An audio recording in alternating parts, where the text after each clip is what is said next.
राम राम भाई सारे ना। आज के YouTube चैनल GTN24 की खास पेशकश में आप सभी दर्शकों का स्वागत है। आज फिर हम लेके आए हैं आपके लिए BPL और AAY राशन कार्ड के बारे में जानकारी कि BPL और AAY राशन कार्ड के में क्या अंतर है। जैसे कि आपको पता है कि BPL 1,80,000 से कम आय वालों को बनता है, AAY 50,000 से कम आय वालों को बनता है। इसके साथ ही इनमें एक और मुख्य अंतर है जो आप सभी को चौंकाने वाला है।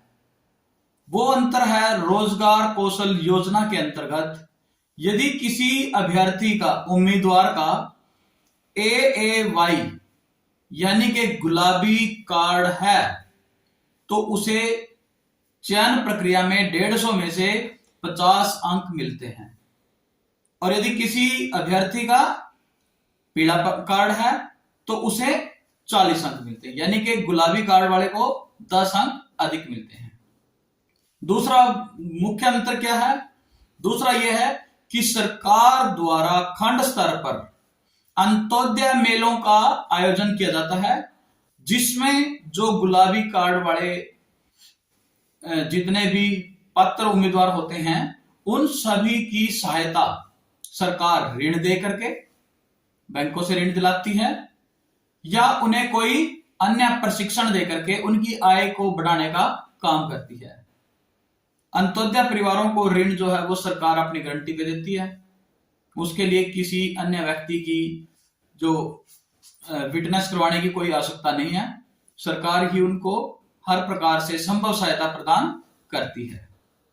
उसके बाद इसकी योग्यता भी आपको पता है, शहर में 100 गज और गांव के अंदर 200 गज से अधिक उस परिवार के पास जो है जमीन नहीं होनी चाहिए निवास के लिए। फिर उसके बाद चलो ये तो हमने कल भी बात की थी, आज हम आपको बताते हैं कि कल तो हमने जोनल मैनेजर जो खंड विकास पंचायत अधिकारी डांड के कार्यालय में कैंप के दौरान ड्यूटी दे रहे थे, उनसे बातचीत की थी श्री प्रदीप नागल जी से।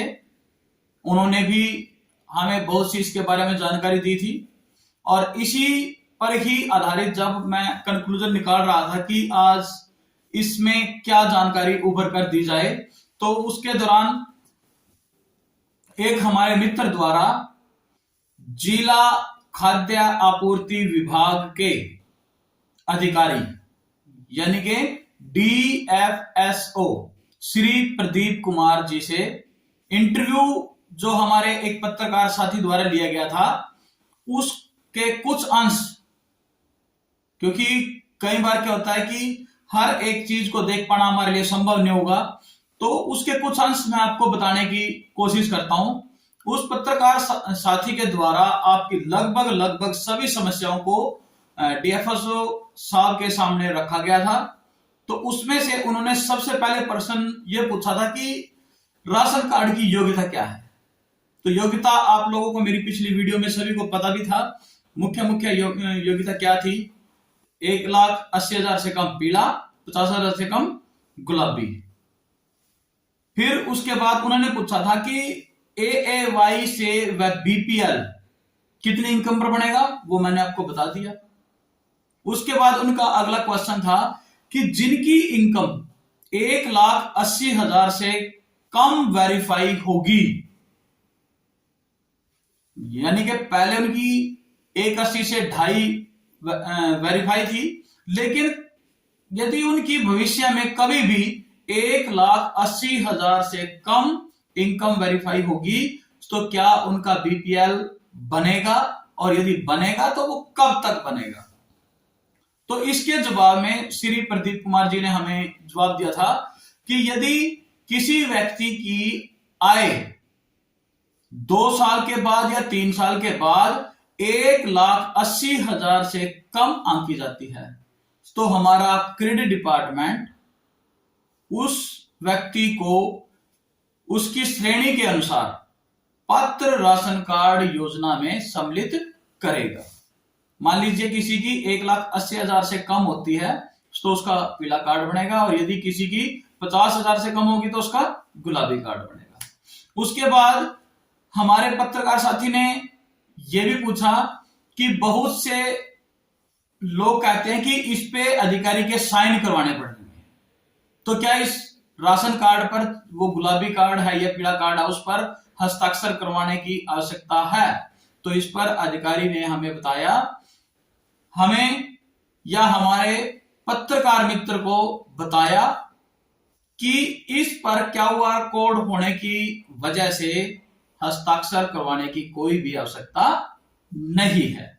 उसके बाद पत्रकार साथी द्वारा जो क्वेश्चन किया गया था बिल के समाधान के बारे में, जो आज तक भी हम सब के लिए एक पहेली बना हुआ है कि जिस भी परिवार की पहचान पत्र आईडी में 9,000 से अधिक बिल की सत्यापन पाया जाता है, तो क्या इसके बारे में भी उन्हें कोई जानकारी है और यह किस आधार पर जो इसकी गणना की गई थी?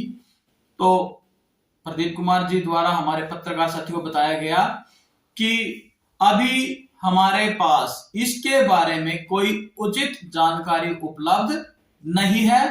जैसे ही जानकारी उपलब्ध कर दी जाएगी या 1-2 दिन बाद हमारे पास कोई नोटिफिकेशन आता है इसके बारे में, तो आप लोगों को अवश्य ही इससे अवगत करवाया जाएगा, यानी कि इसकी जानकारी दे दी जाएगी।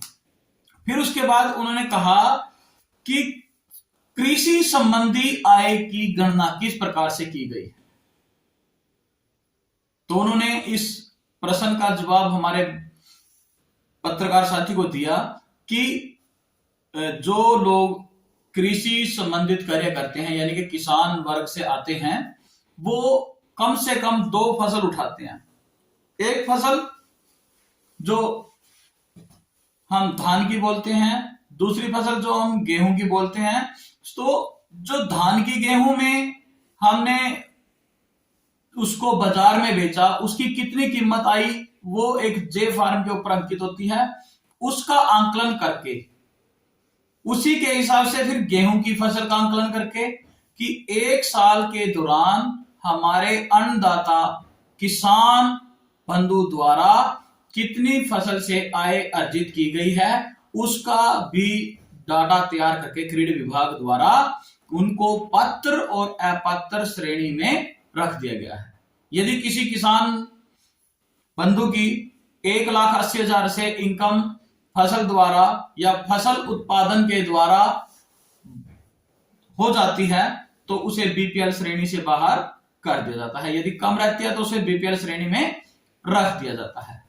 तो मित्रों, वीडियो को अधिक ज्यादा ना लंबा करने की बजाय आपसे एक मुख्य बात जरूर कहना चाहूंगा कि जिन भी पात्र परिवारों के बीपीएल या एएवाई राशन कार्ड बने हैं, वो परिवार अपनी फैमिली आईडी के अंदर अपने बीपीएल स्टेटस को यस करवा लें, बीपीएल राशन कार्ड का नंबर उसमें डालें और अपने एक प्रमाणित खाता संख्या को, जो बैंक की खाता संख्या है और उस बैंक का आईएफएससी कोड है, उसे भी अपने परिवार पहचान पत्र के अंदर सही तरह से दर्ज करवा लें। क्योंकि आने वाले समय में जितने भी हमारे बीपीएल पात्र परिवार हैं, उन सभी को तेल, सरसों का तेल, उसकी जो डीबीटी स्कीम के तहत राशि दी जाती है सरकार द्वारा, वो उनको अपने उस खाते में मिलेगी जो खाता आधार से जुड़ा होगा और जो खाता आपके परिवार पहचान पत्र के अंदर भी शामिल होगा।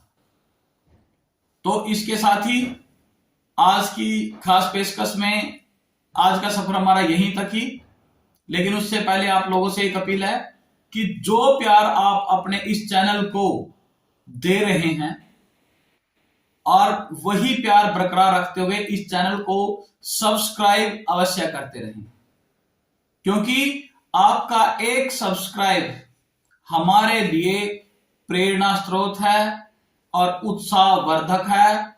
हमें कुछ और नया करने की जिज्ञासा पैदा होती है तो इसी के साथ ही आप लोगों से एक बार फिर मेरा जो पुनः निवेदन है कि इस YouTube चैनल GTN24 को जरूर सब्सक्राइब करें, लाइक करें, कमेंट करें। जय हिंद, जय भारत।